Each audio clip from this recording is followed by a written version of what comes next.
remind people who are doing this remotely to mute themselves. So thank you for coming here under these still rather awkward circumstances. We've, I think, managed things reasonably well. There's a CO2 monitor in the corner, which is showing the polar bear melting levels of CO2, but not so much that we have to leave the room. I think everything's worked, actually. Of course, I'll find out that it hasn't as we progress. So the first speaker is Cheltsov from Edinburgh, and his title is K-moduli of one-parameter families of smooth Fano threefolds. Yes, thank you, Gregory, and I have to wear this thing. One of them, yes. Hello, everyone. I was told by Gregory that I can remove mask. Yes. Okay. So basically, my talk, first of all, it's a big pleasure to be in Bath in person, and also it's a big pleasure to be in person, not in Zoom. I'm a bit tired of Zoom already. So my talk going to be about two things. It's basically going to be about Fano threefolds.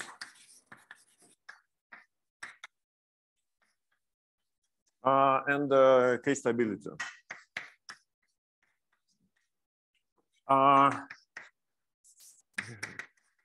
As usual, I try to put too many things in the talk, so there's a chance that I'm not going to cover everything I plan to cover.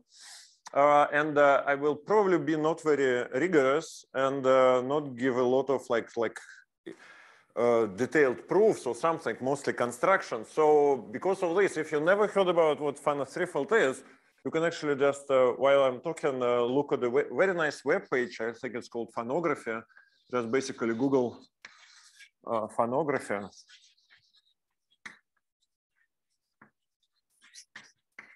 And you see a very detailed description of the classification of smooth Fano threefolds, 105 deformation families found by Mori, Iskovskih, and Mulkai 40 years ago.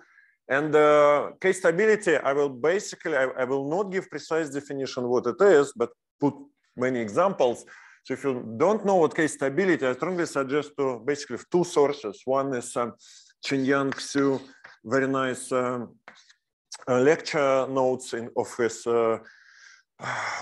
course in Princeton. It's a survey, big, more than 100 pages survey, published. Published in European Mathematical Society Service and Mathematical Sciences. Or you can actually, I will use some applications of which we proved in our book on K-stability of Fano threefolds. Is basically some book on my webpage. You will see it.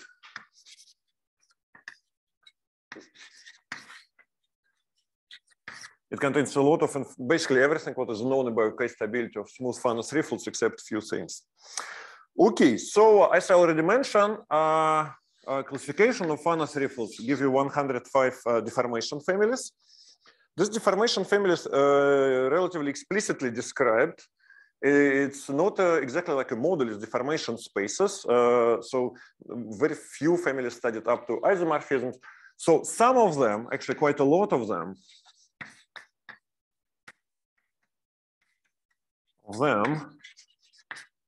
has no parameters, has no modulus.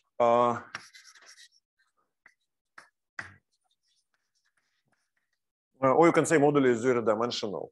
But this doesn't mean the unique elements in this family. In many cases, they're unique. For example, you can say, you can have P3, yeah?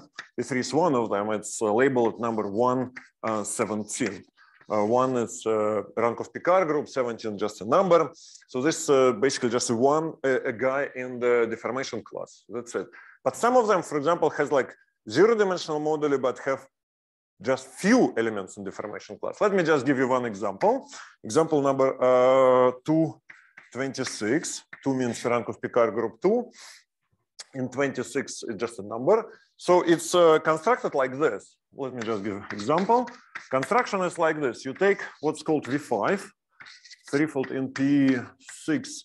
So what is this? It's you take a Grassmannian 2,5 and you intersect it with P6 in its Plücker embedding. Yeah. And this guy is unique. This is also, this guy has a number, also Fano number 115. It's unique, and we know that the automorphism group of this guy of V5 is PGL2. Yeah, and then you look for the lines on V5. You take a line on V5, but up to automorphism group, there are exactly two lines. The Hilbert scheme of lines is P2, and PGL2 acts on it in the natural way, preserving a conic. So you basically have points on a conic and outside the conic. So up to automorphism, there exist two lines. You can call them the basically the bad line and the good line, depending on which side of the wall you are. Yeah. So the good lines has a normal bundle O plus O. And the bad line has a normal bundle disbalanced. O of -1 plus O of 1. Yeah. So if you blow up the line, yeah. Yeah. So this X is exactly 226. Yeah. So you can see there are exactly two of them. You can blow up a good line, you get a good 226. If you blow up a bad line, you get a bad 226. So it's like a zero-dimensional model, but it consists of two elements. And one is special, one is general. This is a general. On P2, on the Hilbert scheme of lines, bad one corresponds to a conic, and the good one corresponds to points outside the conic. So if you move your point which corresponds to the line in Hilbert scheme, if you move it to the conic, you specialize. So this line specializes to this. So you have one general element, this one, and a special element, this. But altogether, it's zero-dimensional. Okay, so maybe let me use this example, since it's very nice, to explain a bit case stability. So again, I'm not going to give a definition of case stability. I'm going to give a criterion and for case stability and for non-case stability, but not precise definition. So for example, let's consider this family 226 in details. Okay, again, we have two elements. So first of all, again, you define it as a blow up of V5 in a line. Yeah, you have this. So Picard group of V5 is Z, Picard group of X is Z plus Z. So there exists a second extremal array. Second extremal array, it's actually goes to the quadric. You can contract, there's a unique hyperplane section of V5, which is singular along the line. When you blow up, you contract this hyperplane section and you get a quadric. This is a quadric threefold in P4, smooth one. And here you contract this hyperplane to a twisted cubic curve. Yeah, and if you blow up this guy, yeah, you have here. So this maps here to the hyperplane, and this exceptional divisor maps here to hyperplane section which pass through the twisted cubic curve. Twisted cubic curve in P4 lies on the unique hyperplane section. So this hyperplane section, okay, this is basically image of E. Let's call it pi. Yeah, it's going to be P3. It's intersect your quadric in a quadric surface. It can be singular or smooth. If it's singular, you get exactly bad line. If it's smooth, you get exactly the good line. So this is the whole picture. Yes, and then from this picture, you can, if you look at this picture, and if you look on description of normal bundle, so we have the case. So if line is bad, then exceptional divisor, it's isomorphic to F2. Yeah, second Hirzebruch surface. So it looks like this: -2 curves and bunch of lines. Yeah, and okay, if line is good, this is good line. Good line is P1 cross P1. Yeah. So what you can do in the bad case, you can take this -2 curve. Let's give it a name. Let's call it C, and you can blow it up further. You can blow up this guy further. So I use F, E, let it be G. So then you have this divisor G, which is maps to this curve C. And then you can do the following thing. You can lift anti-canonical divisor, which is in this case, it's a pullback of the twice hyperplane section V5 minus E. So you lift it here. This divisor is very big. I mean, it is big enough, so it's almost ample. Yeah, and then you can subtract this divisor G with some multiply by some number T. So T is a non-negative number. Yeah, and then you can try to compute the volume of this guy. Volume is a asymptotic number which shows the asymptotic growth of section. Or, for example, if this divisor is NEF, this is just the cube of this divisor. If it's not NEF, you can have the risky decomposition of this, take its NEF part and then take its cube. So you have this number, it's a function of T, and it's well known, it's continuous function, differentiable function, so it's actually very good. So then you can integrate it from 0 until the volume is 0. So basically volume at some point stops being positive and becomes 0. It's a finite, at some point it's a finite number, so it's called pseudo-effective threshold. But if you don't like this, you can just integrate to infinity, but to be precise, this is a finite integral. So this is the average volume of X, of sections of X minus X, which is vanishing in this divisor. So you can normalize it, you divide it by minus Kx cube, yeah, you have this number, and then you subtract this from the log discrepancy of this exceptional divisor G. And log discrepancy is just basically the order of vanishing of relative canonical divisor in G, plus 1. So in this case, order of vanishing is 1, plus 1 is 2. So this number is actually 2. This number is 2. This number is hard to compute, but it's computable. It's actually a good exercise. Just compute this number, and you compute it, and it turned out to be negative.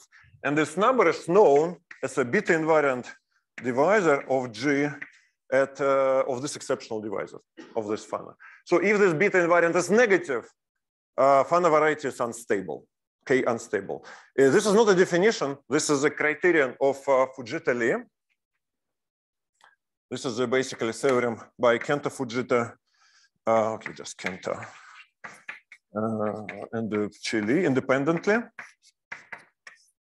So basically said that if beta invariant of some divisor G negative for some divisor G over X for any Fano, and this implies Fano is K unstable. And vice versa, if this divisor beta of G is big positive for every divisor X over G. So it may be exceptional divisor, maybe divisor inside X. Then this is if and only if X is K stable.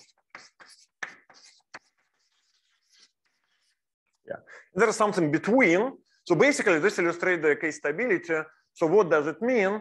It means that this bad 226 is K unstable. So it means there exists no Kähler-Neinstein metric on this variety and on this guy. Yeah. Okay, good. So on the other hand, it's a natural question to ask what's happened with good 226. What about good 226? And with good 226, situation is actually very gentle. For good 226, all beta invariants of all divisors over X or in X is going to be bigger or equal than 0. So this means that it's what's called K semi-stable, but it's actually, in this case, in the case when automorphism group is of Fano variety is infinite, K stability is not the right notion. The right notion is what's called K polystability.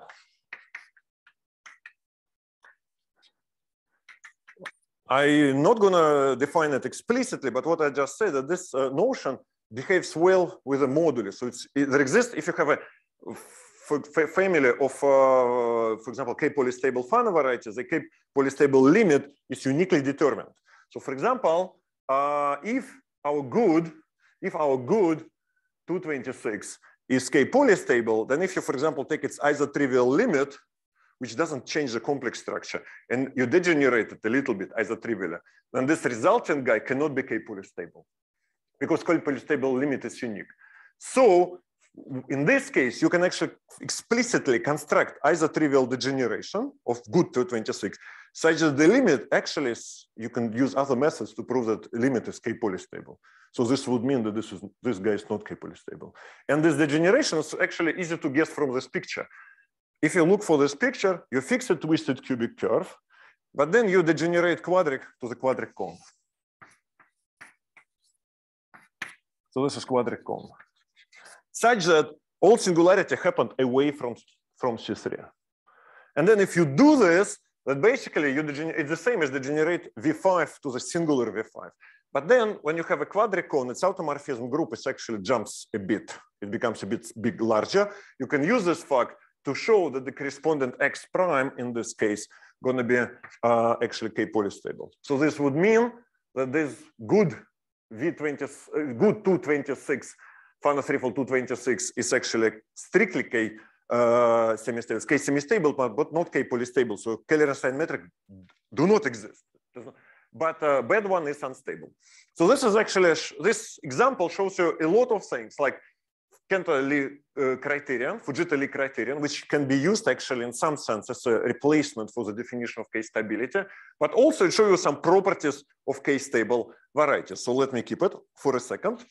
And let me move to another blackboard, but in this case, I have to click something. Yeah, give me 1 second. So I have to, okay. Oop, a bit too much, yeah. Almost, yeah, almost there. Just. No. Alan, tell me when to stop.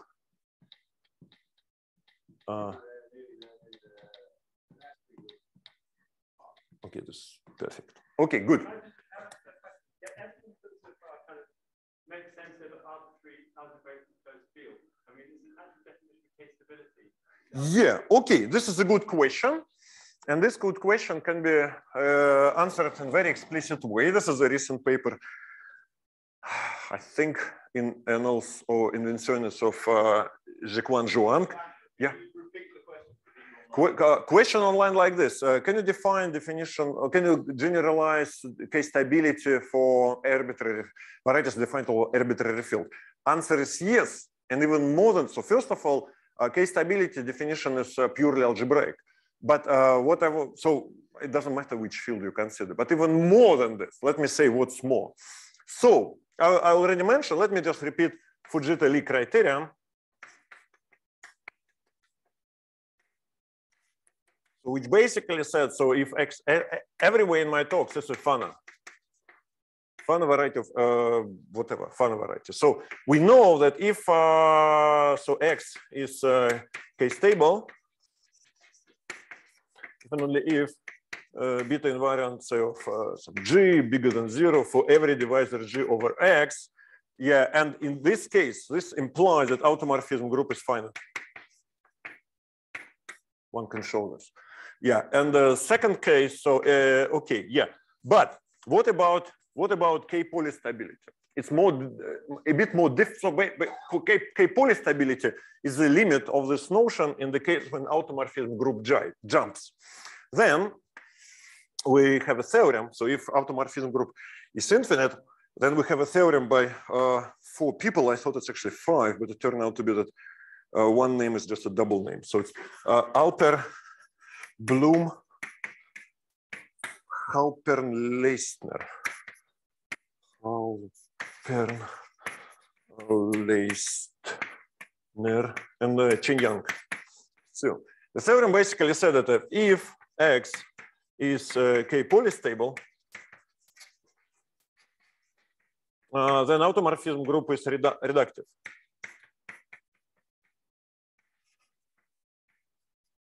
For smooth Fano varieties, it's actually a famous Matsushita abstraction.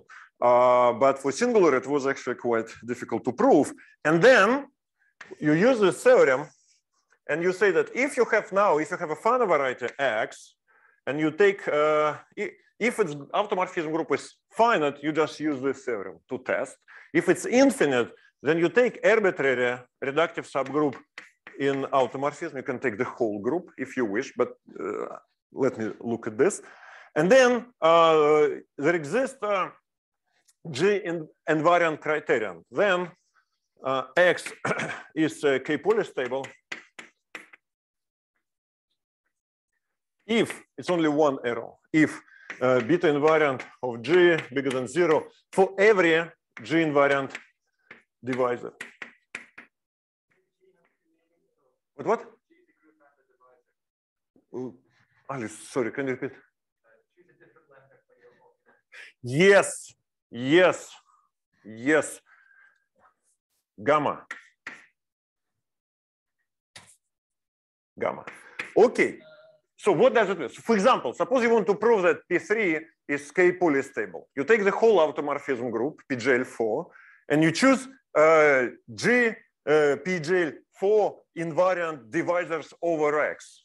But they don't exist. Yeah, because it's homogeneous space. They don't exist. So you check this condition for the empty set. So it's automatically true. Yeah, so it's okay. Something like this. So the logic, but Zhuang Zhuang, so this was known, but Zhuang, very, very, very strong former PhD student of Janusz Kohler, yeah. He basically proved that something like this exists for any group action, including arithmetic one. Sorry, question. What are the assumptions on the group gamma? Reductive. Reductive, any reductive group, but you can do more. You can take any algebraic variety set defined over non-closed field and you replace this gamma by the Galois group action. And then you get the same criteria. So for example, how to do this? Imagine that you want to apply this criterion. It's some divisor G over X. So you have several situations. The first situation, this divisor actually lives inside X. Then this is the easiest possible case. You basically go through all divisors in X. There's infinitely many, but you can take cone of effective divisors, take its integer generators and check for them. It's actually a finite problem, algorithmic problem, and check this condition. There's no problem. The second possibility that this divisor, for example, map to a curve. Let's talk about threefolds, for example, map to a curve. Then there's some tools how to do this. And usually the worst case when this divisor maps to a point. But imagine that your over algebraically non-closed field such that your variety has no points. So you apply this criterion and you just ignore this case because if your variety has no points, there's points has to be Galois invariant. So what I want to say, K-stability over non-closed field is actually easier than K-stability over algebraically closed field. It just life becomes a bit better. Yeah. So you don't have to sense for me or base change. No. You can work. It's actually better to work on the over algebraically non-closed field. Or you can say you can take a closure and then you take a Galois group. So it's okay. So it actually makes sense, and people use it. Yeah, people use it from time to time. Okay, good. So I briefly describe like what's roughly K-stability is. So let me let me just and I mentioned that there exists Fano. So let me put together the two problems. So now we have Fano threefolds, smooth Fano threefolds, smooth Fano threefolds, and we have this K-stability and the K-polystability in the limit. And yeah, we want to basically put these things together. Yeah, you want to basically put the question, for example, the question which Fano threefolds, smooth Fano threefolds are polystable. Okay, so 1.5 years ago, we worked on this project a lot. So there was a lot of people. It was like a big group project. To save time, let me put just first names because they're all friends. So it's a Carolina Raucha, Anna-Maria Castrovet from Paris, me, and Kenta Fujita from Osaka, Anne-Sophie from London, Jesus Martinez Garcia from London as well, Essex, Kostya Shramov from Moscow, and Hendrik Seuss from Vienna. And Nivedita Vishwanathan from Loughborough. So basically, what we did, so first of all, a lot of things already been known, but what we did, we basically check when general member of family is K-polystable. Yeah. So okay. So first of all, so output of this project like this. So basically, now we know, explicitly know, when for which families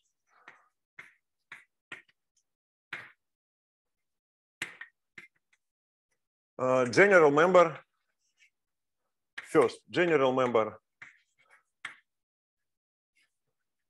is K-polystable, and second, for which families all members are K-unstable.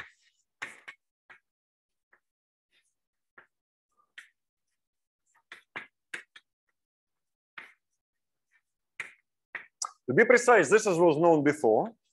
This is due to Kenta. And let me just explain what he did. So let me put it. Yeah, let me explain what he did. So, okay, let me take a eraser. Yeah, let me explain what he did. So this is application of this theorem. And when Kenta and Chile, when they proved independently within this 1 week, when they put on archive 2 papers with this criterion, Kenta also decided to apply it. And if you think about this, what's the easiest way to apply this criterion?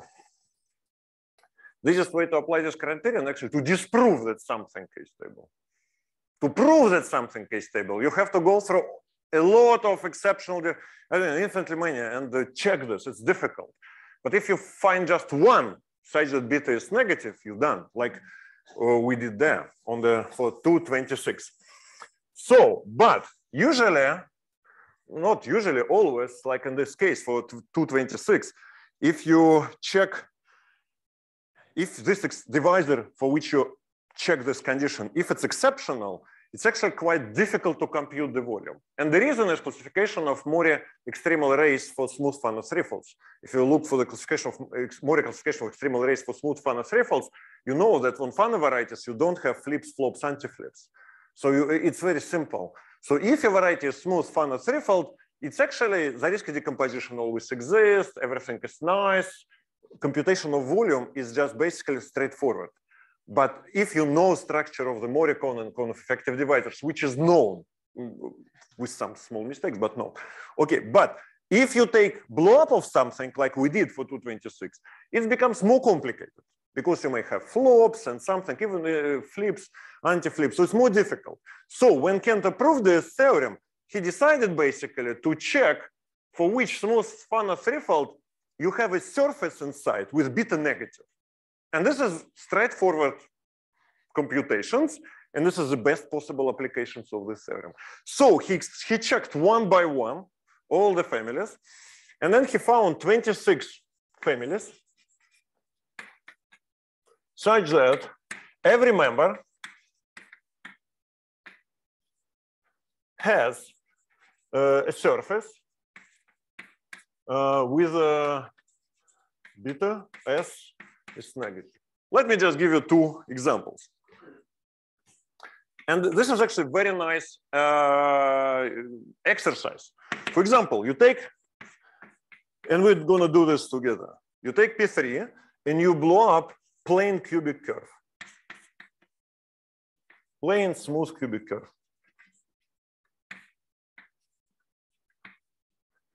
Okay. So claim that there exists surface in X with this is 228 with beta negative. So the surface should be easy to guess. Let's guess it together. Everyone say, which surface should we take? PhD students, wake up. Just look for the most suspicious surface. You take a plane cubic curve. Okay, this is a plane, and I take, no, it's probably not right, but let's assume this plane cubic curve. It's not cubic, but anyway. And you want to take some, then you blow it up. Instead of surface, you just blow up, and you have some, instead of curve, you have surface. And any suggestion which surface we have to take in the threefold, which is suspicious one? There are two very suspicious surfaces which immediately can be seen. Let's name one. One is exceptional divisor, suspicious. Beta is positive. Not that one. Another one. Look, you have a plane cubic curve. Plane. So it means it contained in a plane. And proper transform of the plane. Yeah. S is a proper transform of the plane which contain this cubic curve. Yeah, you compute it's negative. It's very easy to compute. Good exercise. Yeah, good. One example. Let me do second example. It's actually very similar. It's 314. You blow up. It's actually you blow up this guy. Okay, you take that guy on the left and you blow it up. Okay, let me use a different Y. You blow up that X in a general point. Yeah, and point not on exceptional divisors. Yeah, and not on this plane, and not at this S there. And then this is also okay, unstable. You basically take the same surface, beta is still going to be negative. You take the same surface, just recompute the same integral here. Okay, so this is two examples here. So Kent basically went through all of them and found explicitly 26 families, and in each family he just point out one surface which give you negative beta. And these surfaces are unstable, so you can just ignore them. For them, for example, there is no Keller-Einstein metric. So our theorem basically was like this. So theorem was many people. So you take, so if you assume that X is a general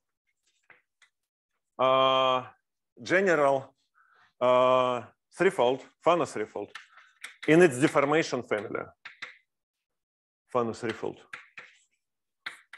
in its deformation family.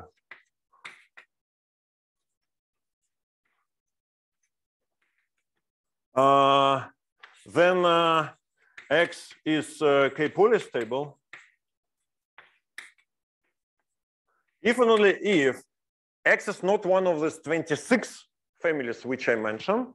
X is not contained one of these 26 families I just mentioned on the previous Blackboard, or X is not contained in the one we started, 226. So that's it. So these 26 families found by Fujita, K unstable. This 226 not K-moduli stable. All others, generic member is always K-moduli stable, but special can be not. So problem is more difficult. Okay, let me slowly maybe move here. So Balya, yeah. Kento didn't find this because he had to find the singular one and then. Wait. What do you mean? Kento didn't exclude 226. No. Kento only include this. I said this is, to be precise, Kento also did this because he was part of this project. Yeah. So basically it was like this. I must say, this project, okay, maybe a few words. This project started in American Institute of Math, institute which got bankrupt recently, but hopefully they will find money to survive. So we all will continue to go to California from time to time. So basically, when we start working on this project, we took 226 was by some reason was one of the first examples we took. And then we immediately proved that one of them is K-unstable, and we did it in this way. So in order to avoid mistake in computation, because this computation is quite heavy, we decided to do this separately in the group we split the group of 8 people, we split in 3 groups. Yeah. So one group actually used Maple to compute because when you, and another group didn't, and something. So answer was the same eventually, but the amount of time was different. Yeah, so it was the first family we started with in some sense, yeah. Okay, good. So we know the answer for generic, but while proving this theorem, we proved a lot of, in some cases, we found explicit solution for all smooth members, just accidentally. And I will show you this in one example in a second when I move to another Blackboard. But while I'm moving, Alan, can you tell me which, which, how much time do I have? What? 25 minutes. Perfect. Sorry. Oops, almost there. This is for the camera. Again, sorry.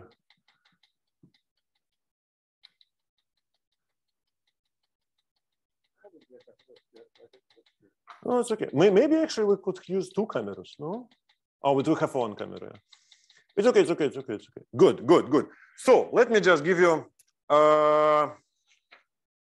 one maybe explicit example. To show what's going on. So for example, as I already mentioned implicitly, but I can mention this explicitly, if our threefold or if your variety has additional symmetries, it only helps. It just makes life easier. The more symmetries you have, the better. So let me take the family. It's called 224. Last summer, I actually made a lecture series about this to LMS summer school, to undergrads. This family is very nice. It can be described as a divisors of degree 1, 2 in P2 cross P2. Yeah. Okay. So you can think of this. It's a net of conics. If you choose here x, y, z coordinate and here u, v, w. So it means this guy, if this is your x, divisor of by degree 1, 2. So it's a hypersurface here given by equation, polynomial equation of degree 1 in x, y, z, degree 2 in u, v, w. So it looks like this.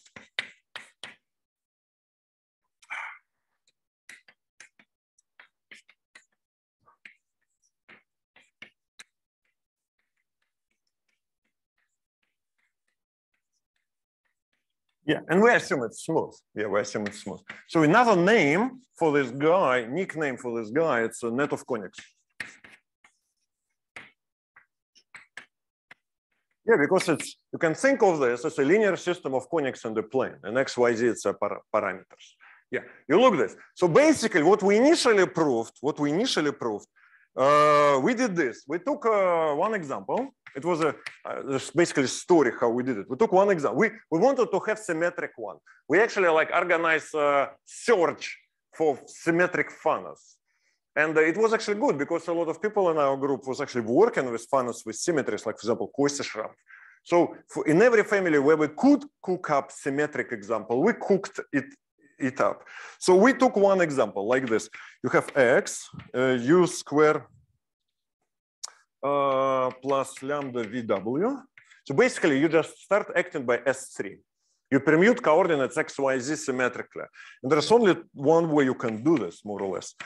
And you have this example, u, w, y. And then w square plus lambda uv z equal to 0. Where lambda is some number. This number could be 0, but its cube cannot be -1 because otherwise this is going to be singular one. Yeah, and also lambda cannot be infinity. Otherwise it's singular. Yeah, and if it's lambda infinity or lambda cube is -1, you actually get the same threefold. They're isomorphic. So to be precise, you have this 4 identical threefolds. Yeah. Okay, so you have this. And we proved using symmetries. We proved that this guy is actually a K-polystable. Yeah, we proved it. Good, everything is done. Why we need this? Because we was only interested in a general member. But K-polystability is not exactly, it's constructive notion, but it's not open notion. But K-stability is open condition. And for general lambda, automorphism group of the threefold is actually finite. So if it's finite, K-stability, K-polystability coincide. So once we did this, we knew that general member is K-polystable. Fine, and K-stable, general member K-stable, so end of game. But then I looked at this web page, which I mentioned, but I already probably erased. Yeah, Fanography. And it has, I wanted actually to show it on the screen, but it's too difficult. So it's actually a very nice web page. You can click and you have different rubrics. You can, for example, you can order them by the number of parameters. You can order the dimension of the modular. And then I realized the dimension of the modular of this family is 1. But this is also 1. So it basically means that we did everything. But of course, you have to justify it. Yeah. And then we get some classification result. It's a very nice result. Basically, it's exactly what was topic of LMS summer school. So you have net of conics like this, but smooth one. Just smooth. Assume it's actually a big condition, a very big constraint.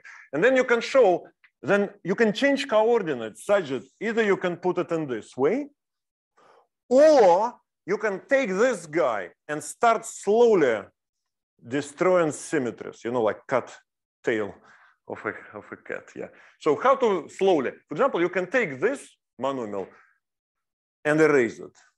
So, and then what you get x square u square plus lambda vw plus v square lambda plus uw plus w square z equal to 0. But then, sorry, something is wrong. Yeah. Plus lambda this, and then this is by y. Sorry, yeah. But then you have additional C star acting here, so you can actually make lambda to be all of them are isomorphic if lambda not 0. All of them are the same. So you can basically make lambda to be 0 or 1. But if it's 0, you get this guy with lambda is 0. So, and basically this immediately proves that this guy is not K-polystable because it's either trivially degenerate to this guy with lambda equal to 0. Yeah, you have this. So all of them are the same. So you have this one.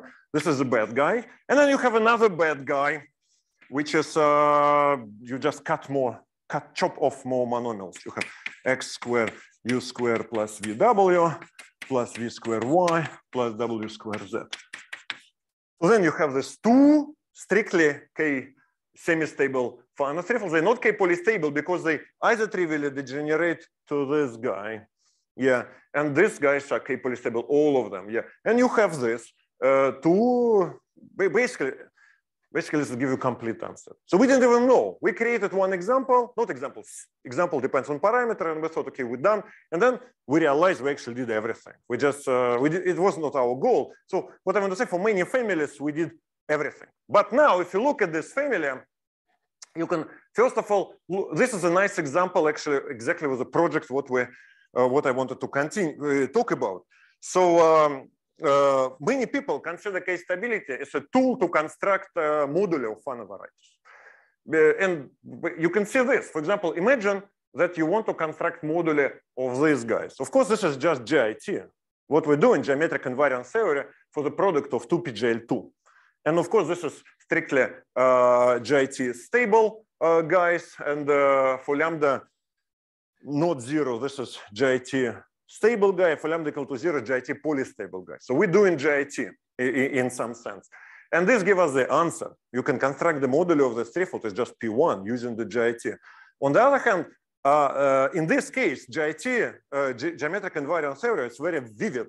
I mean, if you look at this, you see the group and everything. But in many cases, GIT is not uniquely determined. You can look on your threefold from different point of view. So you have different types of GITs. Sometimes it gives you some different answers, and you have to choose which answer is correct one. So basically, K-stability, in some sense, is generalization of GIT, how to cook up properly moduli for Fanos. And this is a typical example. Look, you want to have a moduli for Fanos, but you have to exclude these guys, yeah, because they degenerate to this guy. So this gives you the moduli, almost the moduli. It gives you a moduli of smooth one, but the most interesting case to consider its closure. Because you know K-polystable limit uniquely, it exists uniquely among the singular threefold. And now we can ask what's the modular. Look, we definitely know that the modular are going to be, at least on set theoretically, it should be P1 because it depends on one parameter. Yeah. So the only question, what is the limits? What are the limits? What are the limits? But you look at this and you say, okay, limits, you can see the limits. These are prohibited guys, and you can just allow them. You can just say, okay, we just let them be. It's the only thing you need to check that they indeed K-polystable, but then you look for the proof for smooth one and you see it works almost identical for singular ones. So basically the proof for K-polystability, if I erase this condition, you're gonna get singular threefold. The proof need to be a little bit adjusted. Just last few lines of the proof has to be a little bit adjusted. So this gives you complete answer even for closure of the modular. Yeah, and then this is basically what we now basically the main part of my talk. My talk was like this. So basically months ago we had a in-person age conference in Edinburgh, and surprisingly it was very different from all other previous ages because all not very young people didn't come. Yeah. And a lot of young people came. Actually, I see a lot of faces here who was there. So it was like a high school meeting or something. We basically was like, instead of a conference, it felt like a winter school for PhD. Maybe it's even better. Then I thought maybe it's even better. Who needs conferences after all? Yeah. Okay, good. So, but we need winter schools. So, and in the winter school, we posed a lot of problems and uploaded them to the web page of the Edge days. And then one of the problems was basically like this. Okay, you can have a general problem. Describe compactification of K-moduli spaces for Fano, but it's very difficult.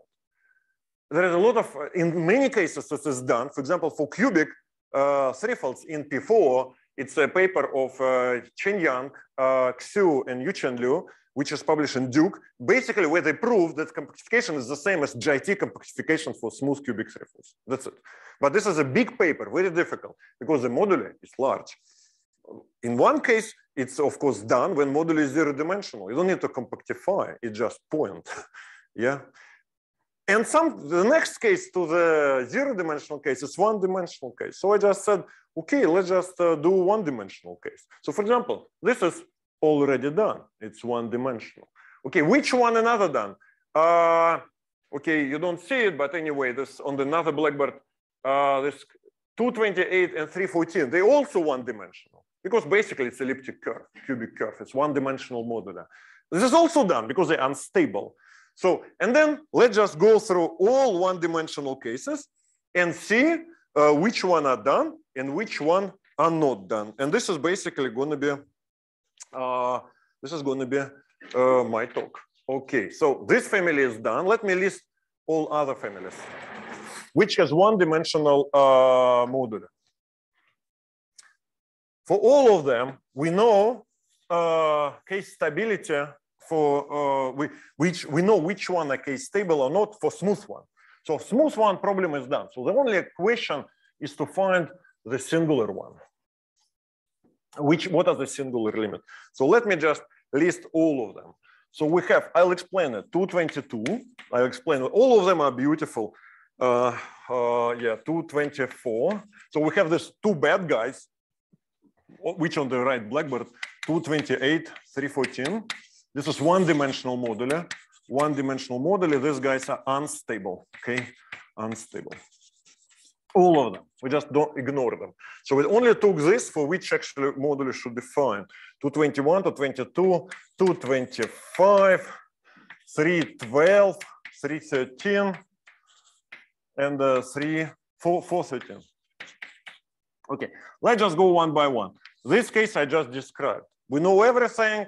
It's very nice, net of conics, a lot of funny stories about this, which I can describe in the pub. But let's do which one next. Let's do this. This is actually this is a relatively easy one. Namely, what is this? What is this? You take a quartic curve, elliptic curve in P2, in P3, and you blow it up. This is 225. Blow up of space in a elliptic curve of degree 4. What is elliptic curve of degree 4? Daniel? Huh? Yeah. What's the elliptic curve of degree 4 in P3? Intersection of two quadrics. Can you be more explicit? I mean, there's a lot of PhD students here. Maybe they don't know what's quadric. We need equations. Yeah, I start. Okay. First one. X0 square. X1. Sorry, X1. Sorry.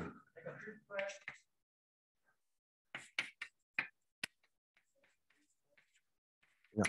Do you mind I multiply this by lambda? Okay, good. Let's have another one. I multiply this by lambda as well. Yeah. So.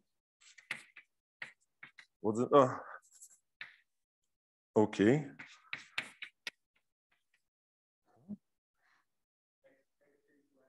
Perfect. Good. So we could work in circles. Yeah. Huh? Sorry, I can't hear him.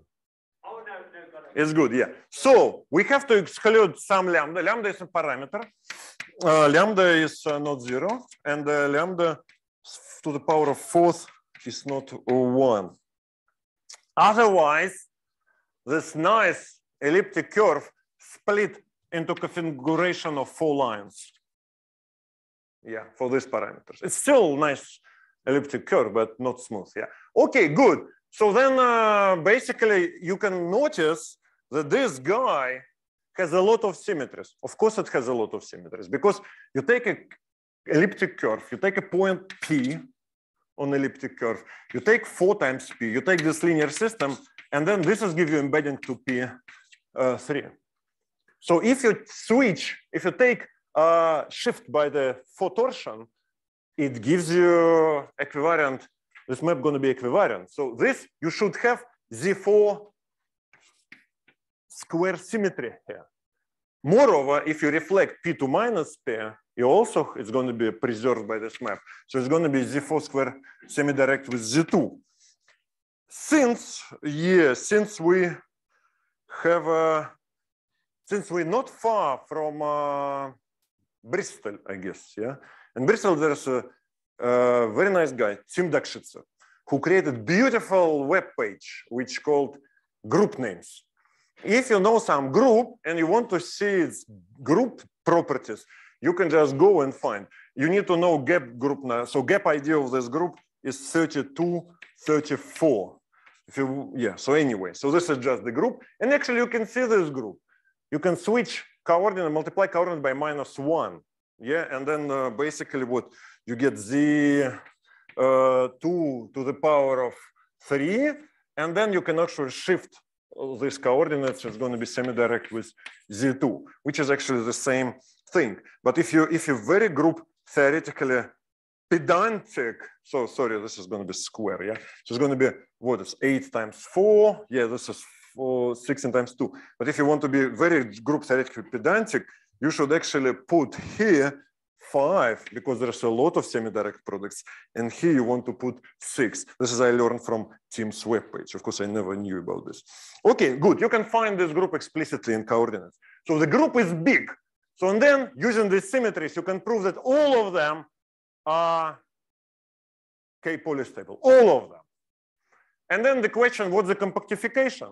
And compactification, you just erase this condition. This is the limit, singular one. And you wonder what this is. You wonder what this is. What happens if you erase this condition? You get a singular one. What happens if you blow up 4 lines in a space given by equation, put lambda equal to 0 here? These 2 planes and these 2 planes intersect. You're gonna get threefolds which familiar to you. It's toric. And if you go to the web page created by Gavin, you see that this guy is going to be toric. You go to this another funny web page called GRDB. So nowadays it's a lot of funny databases. Fano, groups, and toric Fanos. Yeah. So this is a Fano. If you blow up, you get a toric Fano threefold number with terminal singularity number with canonical, but 2, 5, 5, 74.3. You can actually use Gavin's database, GRDB, graded ring database, to actually to even guess the threefold if you don't know this picture. You know compactification should exist, so should be a limit. You can guess that maybe this guy is storic. So then you go to his web page, you put the degree of this threefold, you put the Picard number preserve when it's small degeneration. It's ordinary double point, so it's fine. And then you put the condition that for toric varieties, K polystability, it means polytope, center of the polytope is actually the 0. Body center is 0. You can put this condition in given database. What else? You can put that this is Gorenstein, everything. You click and you get just one guy. And we also know the theorem which Fano with these singularities are smoothable. And you check, it can be smoothable only to, you don't even need to know. Of course, we know this from this picture, but you don't need to know this because, you know, this is only one family with these discrete parameters. Because if it's smoothable to this guy. So you can actually use this theorem, use this database to prove results. Okay, 224 is done. 225 is done. Now let's go to 222. And now I need to check what time is it now? How much time I left? I have this. I have 5 minutes. Okay, so let me. I have. It's okay. Let's go to next Blackbird. Almost there. Okay, this is more or less fine. Okay, good. Okay, let me just do this without, or maybe, no, let's do equations. Yeah. Okay, good. Final family, I stopped. This is okay. And then basically what I want to say that we started, we posed this problem in days, describe all singular K polystable limits for Fano threefolds with one-dimensional moduli. And, but then we went to London to research in groups project funded by Hellbrown Institute, which is also in Bristol. So, and then we decided to try this problem there. And we basically last week we spent, it was like you've been in LMS, yeah, but now it's empty. So we basically was in the basement of LMS. Even lunch was delivered there. So it was like a good old Soviet style research. Yeah, you're in a prison, you get nice food and you work all time. Good, but the only difference is after this we went to pub. Yeah, okay. This was only one difference. Okay. No, I mean, it's a psychological question. We could, but we didn't. It depends. Yeah. But even if we couldn't, we probably wouldn't want it. So it's, I mean, it's like psychology always play the tricks. Okay, good. What is 222? Okay, 222. This guy, okay, let me be brief, can be described in two ways. One is you can take our old V5, but now we blow up a conic in V5. Or you can blow up P3, but now in a twisted quartic curve. Not twist, better say just quartic rational curve. So you take a rational quartic curve in P3, blow it up, or you blow up this. Yeah, and you can actually, if you want to merge the thing, you see that it's a nice exercise. If you can prove it yourself. If you have smooth quartic curve, it contains in the unique quadric surface. Take a pre-image of this quadric surface here, and it's actually contracted here to this conic. This is the picture. This is the picture. Okay, so we have this two different ways how to look at this, and basically I don't have time, so let me be brief. There is one non-K polystable threefold in this family.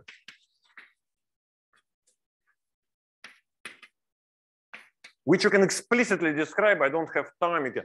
Yeah, for all other smooth one,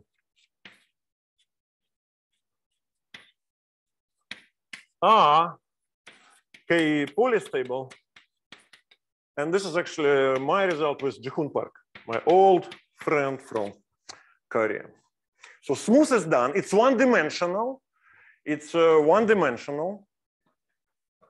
So it's one-dimensional family. You can explicitly write down an equation. you can actually write down everything. You can consider this curve as a curve of degree 1, 3 here on a quadric. And you can write down equation for this curve here.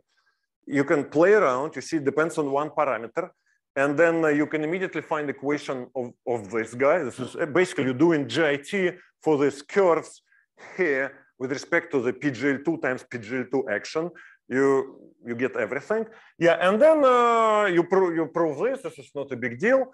But what I want to say that now, let's think about who can be the singular limits. Singular limits, you can say you can have a GIT picture, or just intuitively, just let's list here how you can degenerate quartic curve.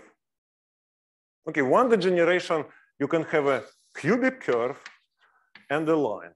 Yeah, this is actually two cases, not one, because one case the line intersects your cubic curve like in general point, and there's one special because this is going to be 1, 2 curve here. You're going to have 2 points which are ramification points of projection to one factor. So this is actually 2 cases. There's not one case, but anyway 2. And the GIT picture tells you that actually general case is semi-stable, and special case is unstable. Okay, you can have a conic in 2 lines, or you can have the generations of this. For example, you can have okay, you can have full. No, like, not like this. Okay, what else? What else could we have?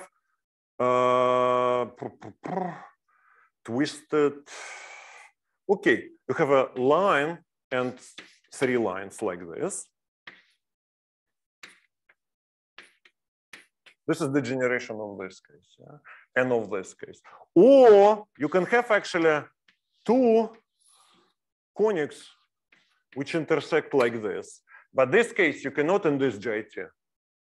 Because in this case, 2 conics, they, of course, they contained in a quadric, but this quadric is a union of 2 planes. So it's actually a GIT for something large. You probably have to consider this GIT with respect to the reducible component of Hilbert scheme of this curve, which contains smooth one. Or you can look at this picture here. You can actually look for the Hilbert scheme of conics here, which is by result of student of Kuznetsov is P4 with respect to PGL2 action, automorphism of this group. And then you can, this case correspond to this case when V5 is smooth, but C2 splits as a union of 2 lines. And this case actually also stable, at least on this side. And maybe I missed something. Well, and then you have, of course, you have non-reduced cases, which I don't want to list. But this is all. Or maybe I missed something. Yeah. So basically, did I miss anything? No. Johannes, no. Did I miss anything? No. How you can degenerate degree focus? Okay. Now we need to guess which one is good. So let's vote. Let's see how democracy works in action. Who thinks this guy is K-polystable if we blow it up? It has one, it's going to have one singular point. It's going to be, so who thinks this one is K-polystable? Who thinks this one is K-polystable? Okay, you biased. Yeah, anyway. Who gonna think this guy is K-polystable? General. Yeah, okay. Oh, this one we don't even need to vote, no. Because of the generation of this. Okay, so basically, from my point of view, the 2 main candidates was this and this. And because they actually they live in different GIT.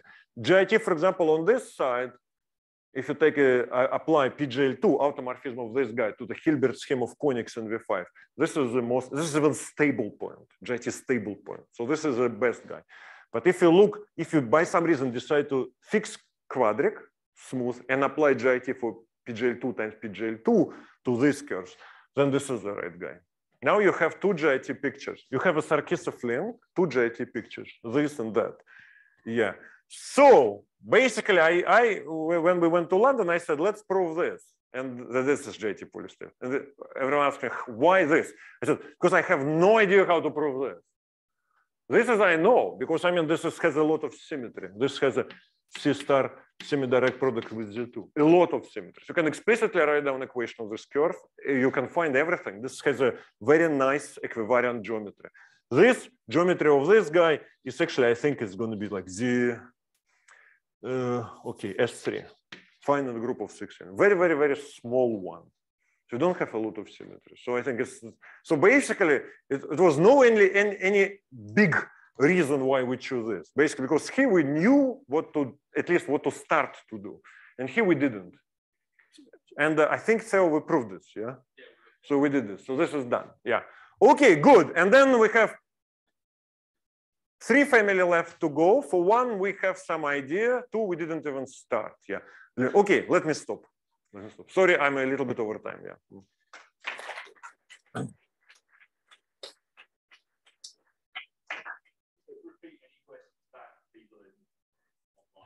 I will repeat, yeah, please ask questions.